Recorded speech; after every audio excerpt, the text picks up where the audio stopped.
Trending ngayon sa iba't ibang social media platform ang iksanang ito ng bingling sa teleseryeng Can't Buy Me Love na umani ng iba't ibang reaksyon sa mga sumasabaybay sa teleseryeng ito. Ito ang mga ilang komento ng netizen. Komento nga ni Maynil, ang lutong naman ng tunog ng beso na yan. Komento rin ni Barqueros Alvarez, hopya naman pero happy naman, reserve nyo yan sa ending ha, Don Bell? At ayon naman kay Jam Redondo, parang si Donnie na to hahaha. Ayon naman kay Christina, ang puso ko.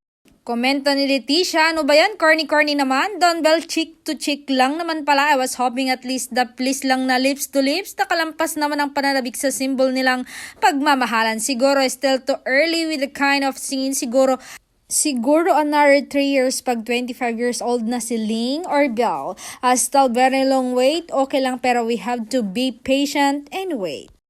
At ayon naman kay Dorina Dumante Carbonce, okay lang yan, magliligawan pa kasi ang Bengleng. Pero ayon kay Judy Moon, direct, palitan kita, gusto mo, baka lang pagod ka na, ako magtuturo sa kanila, di ka marunong. Ganon.